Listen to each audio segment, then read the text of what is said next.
It might just be the second week of March, but that doesn't mean that we can't look forward towards November and give every team a little bit of hope going into the regular season. Today, I'm going to be giving every single fan base one reason why their favorite team could win the 2024 World Series. Let's start out immediately with the Arizona Diamondbacks, who I think have a really solid chance of winning the World Series, and a lot of that is because of their free agent acquisitions. I think if they work out, they might have a really solid chance of winning. They added Eduardo Rodriguez, Jock Peterson, and Eugenio Suarez as the three biggest in my opinion, and those guys are all really talented players. And if they live up to the potential and their talent levels that they have over the past couple of seasons, this is a good roster. It really is. If they work out, I think they might be winning the World Series this year instead of coming second place in the league. Moving on to the Atlanta Braves, it's very simple. They just don't choke. They're the best team in baseball on paper, unless you want to say that the Dodgers are better. Personally, I wouldn't say that, but if you do, I understand. So with that being said, they just can't choke. Back-to-back seasons, they've won over 100 games, and then they've lost in the NLDS to the Philadelphia Phillies. It can't happen again if they want to win the World Series, obviously. They just have to stop choking away their 100-win seasons. The only thing that's stopping them from winning another World Series is that Atlanta sports curse. They need to stop choking right now. From the NL 1 seed last season to the AL 1 seed last season, we have the Baltimore Orioles, and basically it's just that their young talent takes another step forward. 2023 was very nice to Baltimore as they won over 100 games and were the best team in the American League. However, if they want to win the World Series, guys like Grayson Rodriguez, Gunnar Henderson, and Adley Rutschman are going to have to take that next step into superstardom. Rutschman and Gunnar were both extremely talented players last year, but there's definitely improvements that they can make from their 2023 seasons, even if they still did have really good seasons. And those young players, they're going to make or break the Orioles season. If they want to win the World Series, they're going to need to step up from their young guys. The first three teams were very easy to predict. They're three of the best teams in baseball. However, it's going to get a little bit harder with the Boston Red Sox. Now, I think that the Boston Red Sox are a little underrated. They're not a World Series contender. However, I have to pretend like they are and give you a reason as to why they might win the World Series. So the only way that they could win the World Series is if Andrew Bailey is God himself. If you don't know who Andrew Bailey is, he's the former pitching coach for the San Francisco Giants and now the pitching coach for the Boston Red Sox. He's a big reason why Logan Webb is as good as he is and why he's an ace right now for the Giants. If the Red Sox are going to go anywhere in 2024, it's because their starting rotation exceeds all expectations. And for that to happen, Andrew Bailey is going to have to be a magician. It all comes down to Andrew Bailey. The Red Sox were pretty hard, but the Chicago White Sox are going to be a lot harder because I think they're the second worst team in baseball. However, if they get moved to Double-A, like they get relegated down to a Double-A division, I think that they have a pretty good chance of being the best team in Double-A. Those guys in Double-A, they'd beat everybody. So if they get moved to Double-A, I think they're going to be World Series champions down there. The other Chicago team, they have a chance of winning the MLB World Series. It's slim, but it could happen. And I think it's going to happen on the backs of Team Japan. Seiya Suzuki and Shota Imanaga are going to have to be two of their best players if they want to win a World Series. Justin Steele and Cody Bellinger are great players, but if they're going to win a World Series, I think that they need Seiya and Shota to be the two best players on that roster. Remember when the Cincinnati Reds were the most fun team to watch in baseball for a couple of weeks last year? And it was all because of Elly De La Cruz coming up and just mashing home runs and stealing bases and hitting for the cycle and just doing everything for that Cincinnati Reds roster. Well, if they're going to win the 2024 World Series, it's going to be Elly Mania for a full season. If Elly De La Cruz does not repeat what he did in his first couple of weeks in Major League Baseball, they're not going to do much. But if he can go back to Elly Mania and the Cincinnati's being sold out every game, I don't know. I think that they could have a chance. They're a decent roster on paper. It's not that bad. For the Cleveland Guardians, it's going to be on the back of their rotation if they're going to go anywhere. Their offense is not very good at all. However, their rotation is ridiculously good. Shane Bieber, Tanner Bybee, Gavin Williams, Tristan McKenzie, and Logan Allen make up one of the best rotations in baseball 1 through 5. It's extremely strong across the board, and if they're gonna go anywhere, like I said, it has to do with that starting rotation. Moving on to the Colorado Rockies, this is obviously another tough team. I really didn't know what to say about them, so I just said if they only play home games in 2024, they might have a chance. I don't know. I know that they don't play particularly good at home, but I don't know what else to say about the Rockies. They're not a very good roster. However, I think that if they do play 162 games at home, the lack of travel, the being able to stay at home, and eventually learning how to play in Coors Field will seriously help them, I believe. Although they have no pitching, and Coors obviously is not a good spot to not have pitching, and then Freddie Freeman, Shohei Ohtani, and Mookie Betts would have to play 13 games a season in Coors Field. Maybe this would make them even worse. I'm not really sure, honestly. For the Detroit Tigers, I have something simple. They just gotta stay healthy. I don't think that they're the favorites to win the World Series or anything, obviously. However, they do have a really good roster, but it does get injured a lot. Nobody exemplifies this more than Tariq Skubal, their ace. Tariq is one of the best pitchers in baseball when he's healthy. Tariq is a very, very special pitcher. And also, they had Riley Green get hurt last year. Of course, they're also going to need some guys like Spencer Torkelson, Kerry Carpenter, and Matt Manning and Reese Olson, who are in the starting rotation, to take a couple of steps forward if they want any real chance to win the World Series. But if Tariq Skubal gets injured, they're done. They need to stay as healthy as humanly possible. For the Houston Astros, this might be a little harsh, but I'm saying that the aging stars are going to have to go back to form just a little bit, especially Jose Abreu and Alex Bregman. I know that Alex Bregman isn't old whatsoever, but he just has not been himself since the juiced ball era, which probably just means that he was a juiced ball merchant. However, he needs to go back to that if they're going to win a World Series, in my opinion. Jose Abreu was also terrible last year, and he needs to go back to the shortened season if they're really going to live up to their full potential. They're still a good team, and they still have a good shot, but I think that some of those guys are going to have to turn back the clock a couple of years if they want to win a World Series. The Kansas City Royals have had a phenomenal offseason, with no bigger signing being the Bobby Witt Jr. extension. And Bobby Witt Jr. has to carry the Royals. It comes down, it's Bobby Witt Jr. or bust, realistically, in Kansas City. If Bobby Witt Jr. is not the best player on the field in most games, they're not going to be making the postseason, let alone the World Series. And very similar to Kansas City, for the Los Angeles Angels, it all comes down to Mike Trout. Shohei Ohtani is gone, so Mike Trout is the lone superstar on that team once again. I could say Anthony Rendon needs to step up, or that their bullpen had a really solid offseason, which it did. However, it doesn't mean anything if Mike Trout gets hurt again. Mike Trout needs to go back and be MVP form. If Mike Trout does not turn back the clock a couple of years and become MVP form again and stay healthy for a whole season, there's no way the Angels are competing in 2024. It's Mike Trout or nothing. For the Los Angeles Dodgers, it's simply just the big three on pitching and offense. Now, the big three on the pitching side of the ball, in my opinion, are Yoshinobu Yamamoto, Clayton Kershaw, and Walker Buehler. Kershaw and Buehler have to come back and not get injured and be themselves. If they're not, I don't think that this team's going to live up to their full potential, especially come the postseason.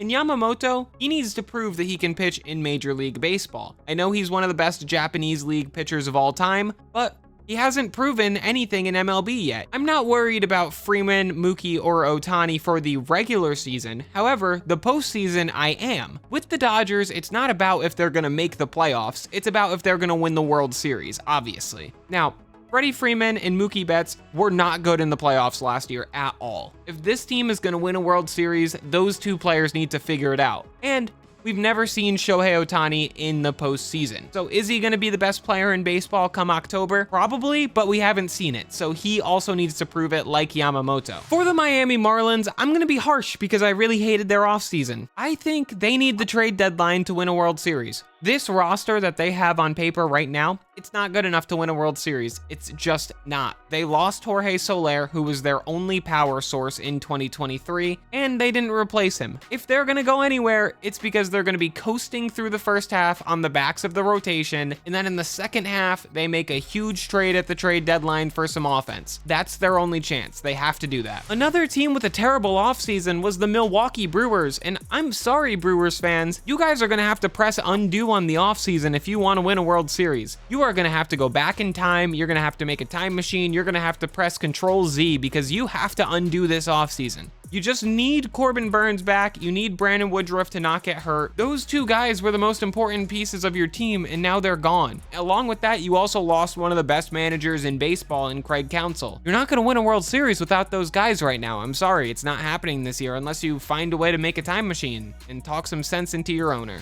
Another team that has a lot riding on two specific players is the Minnesota Twins, and of course those players are Byron Buxton and Carlos Correa. Buxton is one of the best hitters in baseball when he's healthy. However, he's never had a healthy season in his entire career. And Carlos Correa, his foot is still a serious problem, which made him not sign with two teams last offseason. If those two guys cannot carry the Twins, they're not winning anything. That's just how it works. For the New York Mets, I'm going to be going with the bullpen. I don't think that the starting rotation or offense are strong enough to carry them, although Francisco Lindor and Pete Alonso are two good players. I think their bullpen might be their strongest part of their team. If they have any chance of winning the World Series, I realistically think that their bullpen has to be the best in baseball, which I don't think that it is, but you can't forget that they are getting back Edwin Diaz, who the last time that we saw him was probably the best closer in baseball. The Mets are definitely a long shot, but if anything's gonna go right for them this season, it's gonna have to be on the backs of that bullpen.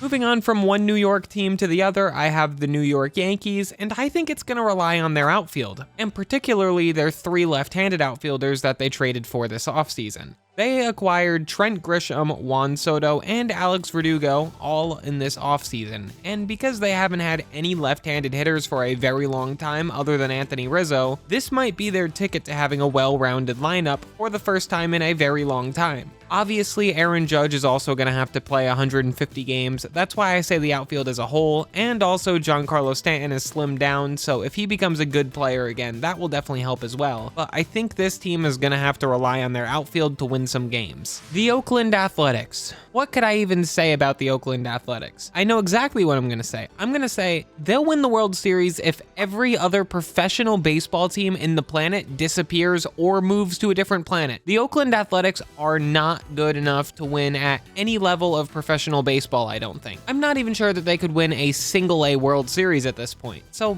if every other team disappears, maybe Oakland has it. For the Philadelphia Phillies, I'm going with a bit of a weird one here, but I'm going with the city of Philadelphia. And mainly what I'm talking about with that is just the fans. The Phillies have one of the strongest fan bases in baseball, and it makes Citizens Bank Park a terrible place for opponents to play baseball in. The crowd is extremely active the whole game, and it just turns into one of the loudest stadiums in baseball, and one of the most difficult to play road games in. Add on the fact that they basically revived Trey Turner in the middle of a season by giving him a standing ovation. I think that the city of Philadelphia is gonna have to have the backs of the Phillies more than they ever have before if they're gonna have any chance of winning the World Series this season. For the Pittsburgh Pirates, I have the Young Stars mash, and by that I mean mainly O'Neal Cruz and Henry Davis are two of the better players on the squad. O'Neal Cruz, the hype with him is gone. For some reason, I don't really know why. He's still incredible, and he's gonna hit the ball harder than just about anyone else. With his speed and fielding ability, he's gonna be really fun to watch. He's basically Elly De La Cruz, and people are forgetting about that because he got injured last season. And Henry Davis was a first overall pick just 3 years ago. So those two guys are gonna have to contribute at a higher level than they have so far in their career if the Pirates want to do anything and even make the postseason in general. Kind of similarly to O'Neal Cruz, people are forgetting just how good the San Diego Padres' biggest star is, and that's Fernando Tatis Jr. And for them to win the World Series, they're gonna need some Nando dominance. Like I said, people are forgetting just how good Fernando Tatis Jr. is. When he came up in his rookie season, he took the league by storm, being one of the best players in baseball immediately, and MLB just basically turned him into the face of their league at just 22 years old. If the Padres are going to bounce back in 2024, Fernando Tatis Jr. has to be the best player on that roster and one of the best players in baseball. Manny Machado and Xander Bogaerts are also great players, but Fernando's got to be better than both of them by a lot if anything's going to go right for the Padres this season. The Seattle Mariners, this is my first real repeat on this list, but it's just because it's too obvious. It's The starting pitching. Like Cleveland, the Mariners have one obvious strong suit, and that's starting pitching. You could also say center field, of course, with Julio Rodriguez, but that's just one position. I mean, as a whole group, starting pitching is their biggest asset by a lot. And they have one of the best starting rotations in the league. Brian Wu is going to be very good this year, in my opinion.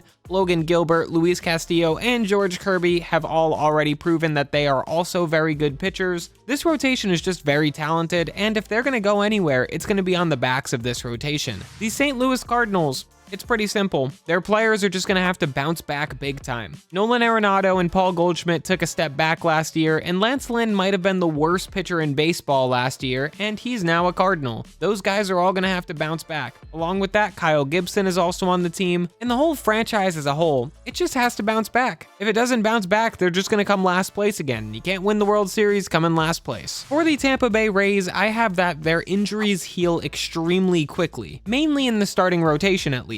Shane McClanahan, Shane Baz, Jeffrey Springs, and Drew Rasmussen are all still injured, and those might be their 4 best starting pitchers. If they're all injured late into the season, I don't think that they have enough to make the postseason. However, it is Tampa Bay, so they probably do. They'll probably win 100 games somehow with 15 no-name players that they call up at the end of August that you've never heard of, and they go on a 15-game winning streak all against the Dodgers. That's how Tampa operates. It sucks. I hate it so much. I can't stand it. It drives me insane.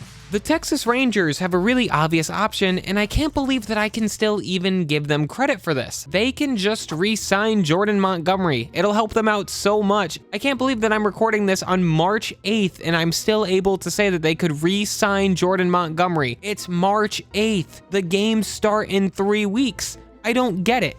But he's still a free agent, and he was one of the biggest reasons why they won the World Series last year. With Jacob deGrom and Max Scherzer expected to miss a large majority of the season, they need another starting pitcher. Jordan Montgomery is the one that fits them the best. That's what they have to do if they want to go back-to-back in 2024. For the Blue Jays, it's pretty simple. It's going to come down to the Stars Suns. Now, I just wanted to word that in a weird way, honestly. All I mean by that is the former players' sons have to perform. Vladimir Guerrero Jr., Bo Bichette, and Cavan Biggio. Cavan Biggio needs to fully break out for the first time in his MLB career, which I think has a real possibility of happening in this season. Vladimir Guerrero Jr. obviously needs to bounce back. His 2023 just wasn't good enough for his standards, and Bo Bichette just needs to keep being Bo Bichette. If those 3 players can really contribute, I really like their outfield, I really like their catching situation, and I really like their starting pitching. So if those 3 guys can contribute nicely, I think they might win the World Series. I'm not going to say that I would predict it or anything, but they'd have a pretty solid shot in my opinion.